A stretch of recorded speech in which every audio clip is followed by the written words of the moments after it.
On June 18, 2023, 5 people, including 2 billionaires, would spend their last moments 13,000 feet underwater, trying to visit a place that already took hundreds of lives. The Titanic was nicknamed the unsinkable ship, but when Captain Smith received warnings of an iceberg en route to New York, he disregarded them and traveled full speed until they met their demise. Much like the Titanic, the disasters of OceanGate Titan could have been avoided if it weren't for the reckless disregard of many factors. But I think we're getting ahead of ourselves, because to understand what truly happened on June 18th, we have to understand a little bit more about OceanGate. When the Titanic sank in the Atlantic Ocean on April 14, 1912, it resulted in the death of over 1,500 people. Remains went undiscovered for decades until 1982, when oceanographer and Naval Reserve Commanding Officer Robert Ballard took footage of the wreck. All of this sparked curiosity in many who were looking to see a piece of history, including the founders of OceanGate. OceanGate begins with 2 people, Guillermo Soonline and Stockton Rush. Soonline was an entrepreneur who specialized in outer space, and Rush had made his money investing his inheritance into tech companies. Rush also wanted to be an astronaut, but after his dreams were crushed due to bad eyesight, he shifted his focus from the space's unknown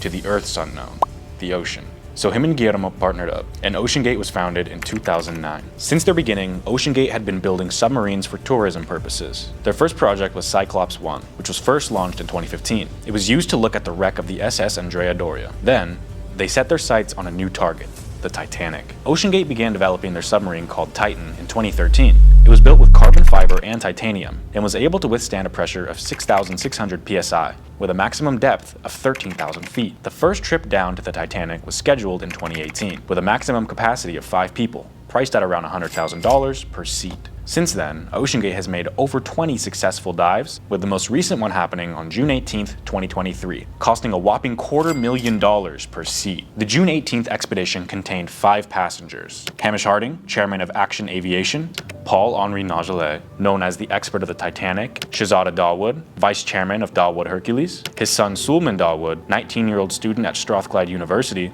and Stockton Rush, CEO of OceanGate. On Sunday morning, 400 miles southeast of St. John's, Newfoundland, the Titan was ready to be submerged. It would travel down 12,500 feet, where parts of the Titanic reside. For context, the Eiffel Tower is a little over 1,000 feet. It normally takes 2.5 hours to reach those depths, so inside the submarine included a 96-hour oxygen supply, in case anything went wrong. And things did. At 9:45 a.m., just an hour and 45 minutes after the submarine left its dock, the Titan lost contact. 15 minutes later, the Titan sends its last distress signal. At 9:13 p.m., Canada's Coast Guard was finally alerted, and the search for the missing submarine and its passengers commenced.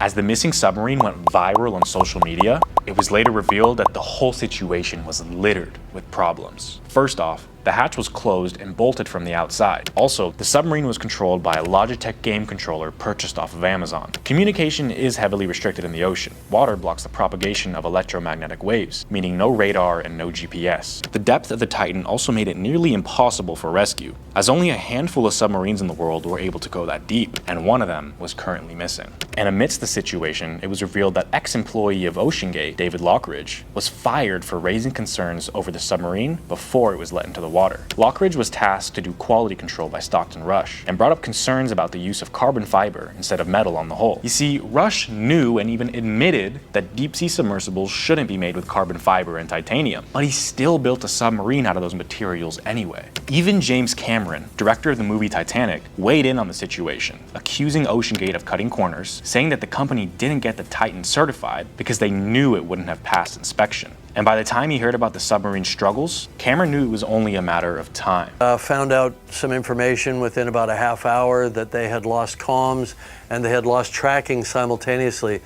The only scenario that I could come up with in my mind that could account for that was an implosion. An implosion is when an object is destroyed by collapsing in on itself. And at that depth of the ocean, where you experience 6,000 pounds of pressure on you, it's a real possibility. Submersibles are supposed to have multiple systems put in place in case of failure, but the Titan only had one. It was an alarm that notified them if the hull starts to crack. And we know they received this alert because they dropped their sandbags, meaning they were trying to make an emergency ascent to the surface. Many people watched during the following days, speculating whether the submarine got caught on a part of the Titanic, Maybe they imploded on the descent or ascent. Maybe they lost electricity so they couldn't contact anyone, but they were floating somewhere in the middle of the ocean at the surface. Or maybe they were at the bottom of the ocean with no power while slowly running out of oxygen. If the last option was the case, it would be scary for everyone because even if they were found, no other submarine had the capability to be able to pull them to the surface. This situation was hard on all families involved who were watching for days, hoping for a miracle to happen.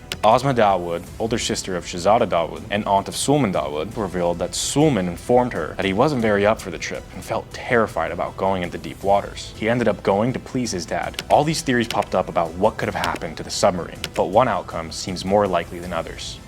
On June 22nd, a US Navy acoustic system detected an anomaly that was thought to have been the Titan's implosion. This info was passed on to Coast Guards, but they continued the search because that data alone wasn't definitive. But once more pieces of debris from the Titan were found around the dive site, all 5 men were declared dead. The Titanic wouldn't have sinked if the captain listened to warnings of an iceberg. And similarly, the Titan wouldn't have imploded if the CEO would have listened to warnings from other experts. Now, both parties lay at the same resting place, and hopefully other companies can learn from this mistake in the future as we explore new depths and heights of the universe.